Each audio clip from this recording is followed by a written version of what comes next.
سيدنا ورسولنا وحبيبنا محمد وإن أصدق الحديث كتاب الله وخير الهدى هدى محمد صلى الله عليه وسلم وشر الأمور محدثاتها فإن كل محدثة بدعة وكل بدعة ضلالة وكل ضلالة في النار وبعد السلام عليكم ورحمة الله وبركاته. Dukan yabo da godiya sun tabbata ga Allah subhanahu wa ta'ala mai kowa mai komai wanda cikin ikonsa da yaddansa ya haɗa fuskokinmu a wannan lokaci mai albarka ba don komi ba sai don turo wani gajeren sako. Kusan yau ɗazu da safe akwai wani yaro ya kira ni a waya. Da ya kira ni a waya sai na ji ya kunna recording. Da ya kunna recording sai nake masa nasiha kan cewa me amfanin zai kira ni a waya kuma kunna recording. Kenan abin da yake so mu tattauna da shi kaman ba wai dan Allah bane ko wani abu yake nema dangane da ni. Na masa nasiha ya kuma mun godiya ya ce mun an turo shi sako ne guri na. A wannan lokacin na ce waye ya turo ka guri na, ya ce mun wani something wai funtuwa. Sai na ce masa to menene, ya ce wata envelope ne ya kawo mun. Sai na ce envelope din me ya kawo mun, sai ya ce mun wai gayyata ce ta, yana kaman gayyata ce ta mukabala kuma ya kai wa Dr. Jamilu. Na ce okay, ya ce ya kai wa Dr. Jamilu. Dr. Jamilu ya ce masa ya kai Gwallaga. Sai nake cewa to ya hada da tawon gabaki ɗaya ya kai ta can Gwallaga. To kusan wannan shi wanda ya tura nan gayyatan ya tura su Malam Ali, ko Malam Ali ya karba har ma ya nuna masa cewa ai ni ma na ce zan tattauna da wani idan ya cika conditions da na sa kan cewa ya zamanto zai iya karanta larabci ba wasali, sannan ya zamanto zaman kanshi yake ba turo shi za a yi ba. To shi wannan yaron sai nuna kaman ya cika wannan conditions din. Duk da gaskiya ni fi'ilan da farko ban so a ce asalin ma mun wayoye shi ko mun juya mun kalle shi ba, sabila da kusan abubuwan da suke gaban mu ya shige bata lokaci da ire-iren wa'annan mutane. Duk da akwai wanda muna ga su suka fi cancanta su fito mu zauna mu tattauna tare da su. To da farko ina ba wa ƴan uwa hakuri waɗanda suka ringa turo min sako cewa da Allah kar mu kula shi, kar mu zauna da shi, neman suna yake kaza kaza. Wallahi ko da yamma nan ina kusan mutum uku sun turo min sako irin wannan, wanda tun da safe ake ta kira na ina nuna musu ai ba mu da ma lokacin sa. To da Allah su yi hakuri. Kusan Malam Ali ya gamsar da ni akan cewa lallai a zauna da shi din. In dai har gaskiya yake nema, fahimta yake nema, Allah zai nuna. Da haka ni yanzu Abdullah Uba Yusuf Albani At-Tanshawi a yau 19 ga watan Jun, hijira na shekara miladiya na shekara 2025 na amsa mukabalan shi wannan yaro na funtuwa. Na ansa ta. Abinda kawai zan faɗa a cikin tattaunawa da zamu yi, ba wai zan fara sa sharaɗi kafin mu zo mu tattauna ba. Asali dama abubuwan da muka fara tattaunawa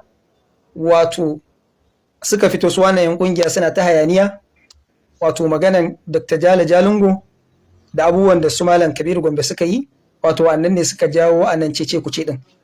Da haka yanzu topic din da zamu tattauna akan mu sani da shi, na farko kungiya, me hukuncin kungiya a addinin musulunci? Mutum ya nasabta kansa zuwa ga wata kungiya, me matsayin haka addinin musulunci? Abu na farko kenan. Abu na biyu, miye matsayin yaban da Malam Kabiru Gombe wa Munir Koza? Wannan shine topic na biyu. Miye matsayin yaban da Malam Kabiru yayi wa Munir Koza a gurin malaman sunna a salaf? Na biyu kenan. Abu na uku, topic na uku da zamu tattauna akan shi shine Dr. Jala Jalingo ya kira da yan tatsini, ya ce ya kira su akan cewa rukakkun yan bid'a ne. Me matsayin wannan? Shin wannan maganan tana da asali a addinin musulunci? Me maganan malamai akan yan tatsini masu musa hadisan manzo Allah sallallahu alaihi wasallama? Topic na hudu, wanda dai suna cikin maganganun Dr. Jala Jalingo da ke cewa yan ɗarika Tijjaniya za su shiga zaure, gamammen zaure na ahlus sunna wal jama'a. Me matsayin wannan maganan da ya faɗa a gurin malaman sunna? Shin da gaske yan ɗarika Tijjaniya za su shiga gamammen zaure na ahlus sunna wal jama'a? Da haka wa'annan topic guda hudun, shi wannan mutumin, wa'annan topic guda hudu a kansa zamu zauna da shi insha Allah. Idan ya amince ya ji, duk lokaci in ya ga dama ya sa mana, daga nan zuwa gobe zuwa jibi, duk wani lokaci insha Allah ya sa mana shi. Ina jiran shi, ina dakon shi. Topic na farko, miye matsayin kungiya mutum ya nasabta kansa wato da wata kungiya wato addinin musulunci, me matsayin kungiya addinin musulunci. Topic na farko. Topic na biyu, me matsayin yaban da Malam Kabir Gombe yawa Munir Koza a Saudiya. Za mu kunna wannan wato sound din, za mu fito da shi wato sai mu tattauna me wannan matsayin abin da yi a manhaji a matafiya na sunna. Shin sunna ne ya dace da sunna abu ne? Topic na biyu. Topic na uku, maganar da Dr. Jali yake cewa yan tatsi ne yan alkur'aniyun za su shiga cikin babban zaure, afwan yan tatsi ne wato ƙwararrun za su shiga wato rikakkun yan bid'a ne. Me matsayin wannan magana? Shin maganan haka take? Abu na hudu wato wanda za mu tattauna akan shi, yace sufaye yan ɗarika tijjaniya za su shiga babban zaure na ahlus sunna wal jama'a.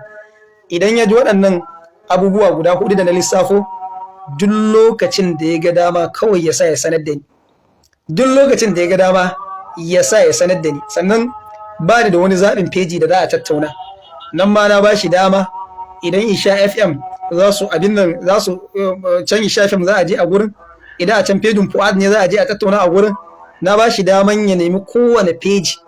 Idan kuma wato zai zo jiki da jiki ne, to alhamdulillah ina cikin garin Bauchi, ko ya zo gidana a cikin garin Bauchi, ko kuma masallaci, mu nemi wani masallaci, kowane masallaci in ya ga dama ya kai mu masallaci na kungiya, ba dole sai mun je Dutsen Tanshi Majalis ba, ko wasu masallaci daga cikin wato masallatai da muke da su.